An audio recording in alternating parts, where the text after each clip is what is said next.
Dizem que em Utah, que fica além do rio Sky, é proibido matar gatos.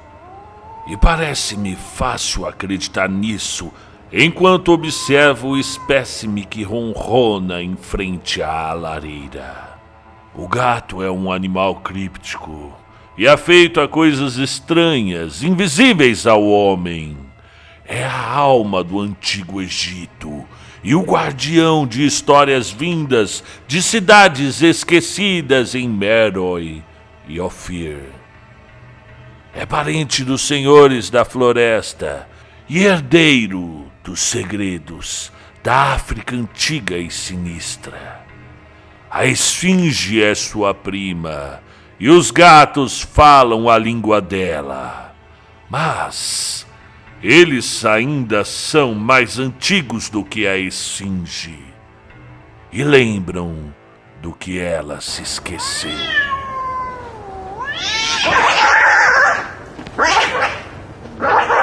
Conta um Conto apresenta de H.P. Lovecraft, Os Gatos de Ulthar. Narração Marcelo Fávaro. 1920. Em Ulthar, antes que os aldeões proibissem para sempre a matança dos gatos, morava um velho fazendeiro e sua esposa. Os dois adoravam prender e matar os gatos da vizinhança. Bem, eu não sei por que o faziam. Ainda que muitas pessoas detestem a voz dos gatos à noite e não gostem de vê-los correndo furtivos pelos pátios no entardecer. Seja qual fosse a motivação, o velho e a velha se compraziam em prender e matar qualquer gato que se aproximasse da cabana onde moravam. E, pelos sons que se ouviam após o cair da noite, muitos aldeões imaginavam que a matança assumisse formas bastante peculiares.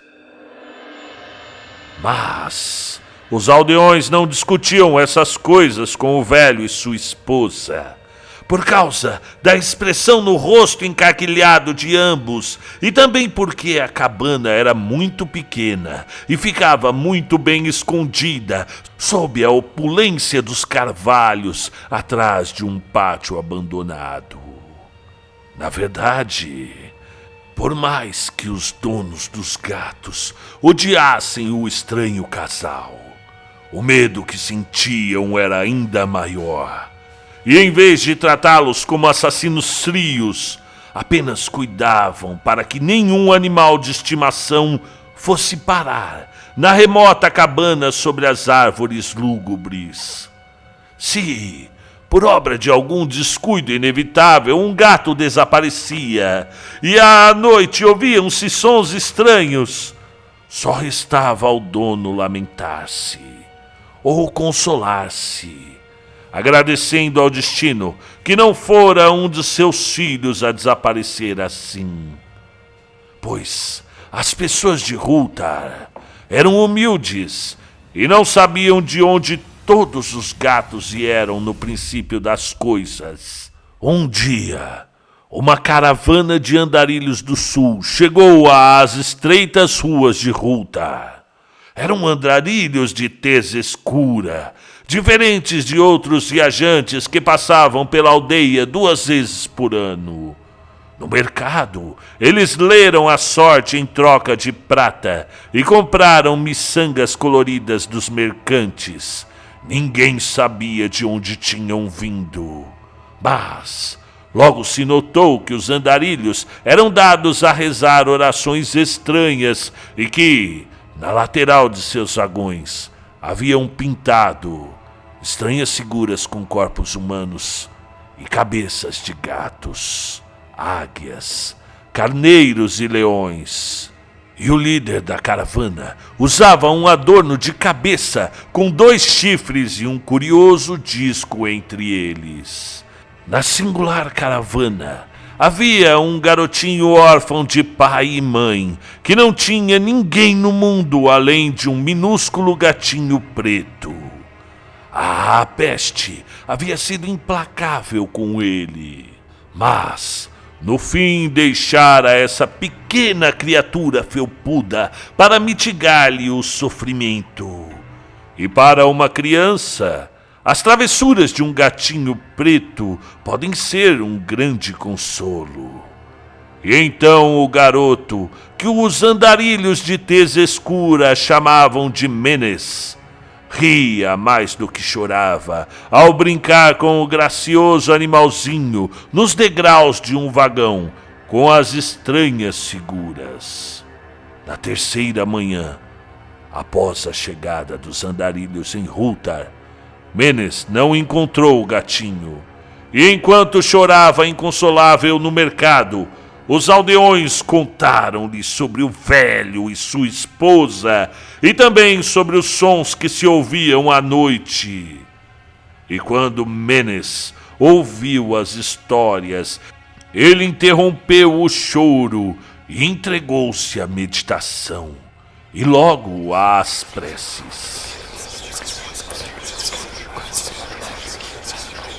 O menino estendeu os braços em direção ao sol e fez orações numa língua que nenhum dos aldeões era capaz de entender. Ainda que, a bem dizer, os aldeões não tenham feito grandes esforços para entendê-lo. Uma vez que tinham a atenção voltada para o céu e para as estranhas configurações que as nuvens assumiam, tudo era muito peculiar. Mas, quando o garoto deu a voz a seu pedido, as nuvens lá no alto pareceram formar a silhueta, a silhueta indistinta e nebulosa de coisas jamais vistas. Eram criaturas híbridas coroadas com discos ladeados por chifres. A natureza guarda muitas ilusões semelhantes para aqueles de imaginação fértil. Naquela noite, os andarilhos deixaram Hultar e ninguém jamais voltou a vê-los. Os moradores ficaram intrigados ao notar que não se via mais um gato sequer em todo o vilarejo. Os gatos de estimação haviam sumido da lareira, grandes e pequenos, pretos, cinzentos, brasinos, amarelos e brancos. O velho burgomestre Cranon jurou que os andarilhos de tez escura tinham levado todos os gatos embora para vingar o gatinho de Menes, e amaldiçoou a caravana e o garoto.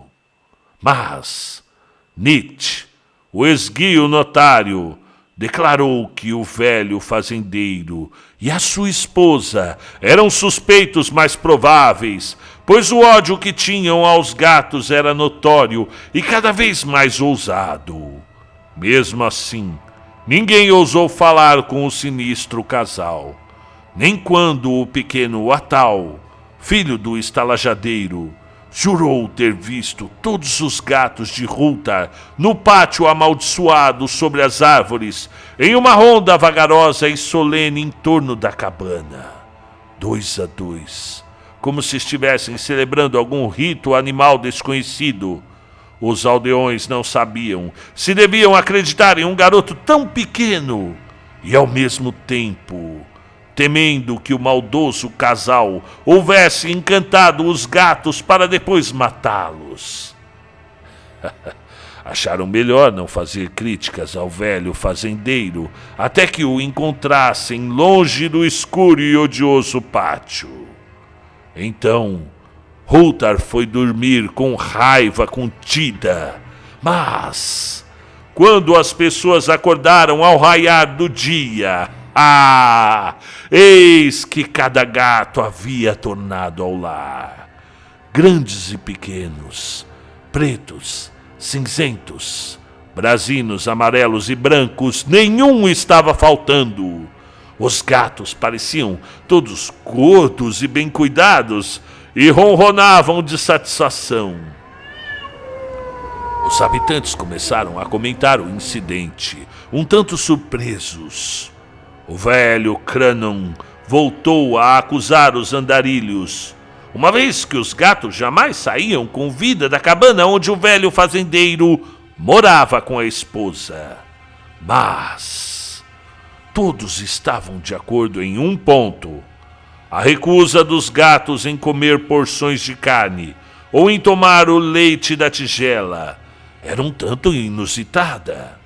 E por 2 dias e 2 noites, os gatos bem cuidados e preguiçosos de Hultar não tocaram na comida, mas passaram o tempo inteiro cochilando junto à lareira ou ao sol. Só uma semana mais tarde, os aldeões perceberam que nenhuma luz aparecia nas janelas da cabana sobre as árvores ao anoitecer. E então Nietzsche fez notar que ninguém avistara o velho nem a sua esposa desde a noite em que os gatos desapareceram. Depois de mais de uma semana, o burgomestre decidiu enfrentar o medo e fazer uma visita à morada silenciosa como parte do dever. Ainda que tenha notado a precaução de levar consigo o ferreiro Shang e o lapidador Tu como testemunhas. Depois de arrombar a frágil porta, só o encontraram. Foram 2 esqueletos humanos no chão de sapé e um grande número de insetos rastejando pelos recônditos escuros. Muito se falou a respeito do ocorrido em Hultar. Zat, o legista, discutiu por um longo tempo com Nietzsche, o esguio notário, e Cranon e Shang e Tu não encontravam respostas para suas inúmeras perguntas. Até o filho do estalajadeiro, o pequeno Atal, foi interrogado e, como recompensa, ganhou um doce.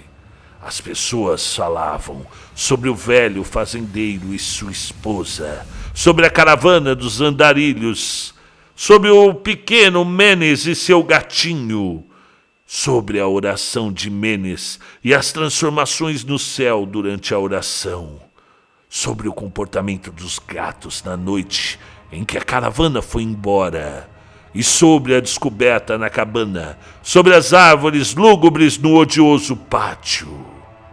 E no fim, os aldeões aprovaram a notável lei, comentada por comerciantes em Hateg e discutida por viajantes em Nir, a saber que em Hultar é proibido matar gatos.